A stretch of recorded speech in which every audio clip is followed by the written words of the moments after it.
My name is Laban Msingzi. I'd like to thank you for the opportunity to participate in this symposium. I'm in Uganda at the National Fisheries Resources Research Institute.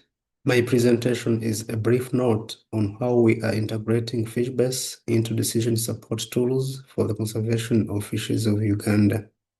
Our work responds to challenges due to development, challenges to conservation, and those associated with biodiversity information.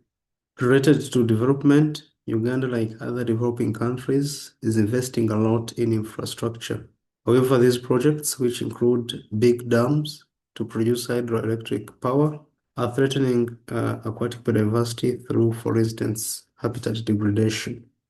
In related to conservation, the problem is that policies and conservation actions do not match the magnitude of the threats. For instance, conservation actions are absent for many development infrastructure, and where they exist, they may be ineffective. We realized that we needed an improvement in information to increase awareness of the status and plight of fishes of Uganda, to enhance conservation policies and actions. Our work offers one technical solution, which is to aggregate all available data and information on fishes of Uganda into information products, or what we call decision support tools. These tools can be used by non-experts such as policymakers to make informed decisions. Here, I would like to define our decision support tools and the stages we go through to develop them. The most important point is that information in FishBase is integral to these decision support tools.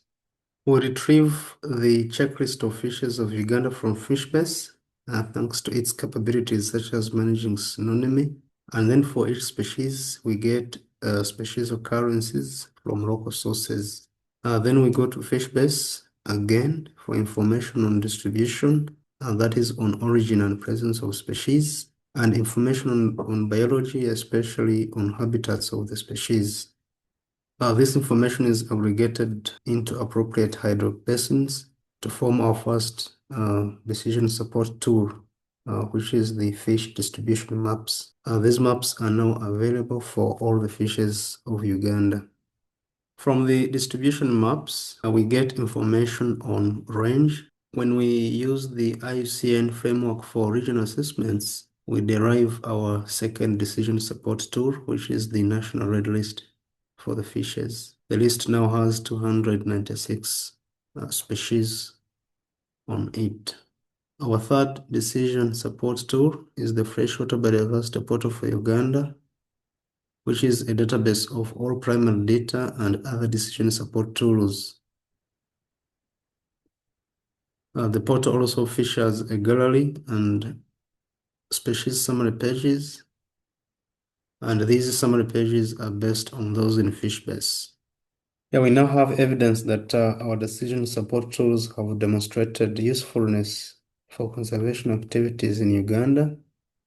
In research, the tools have illuminated important data gaps and are useful for planning targeted fish collection surveys. They have featured in reports on biodiversity, especially the National Report to CPD, and are used locally for capacity building in institutions of higher learning.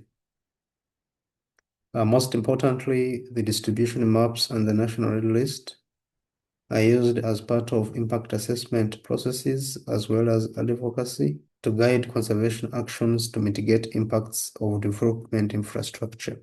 It is noteworthy that our work shows that information in FishBase is very important and can enrich local conservation solutions. Thank you.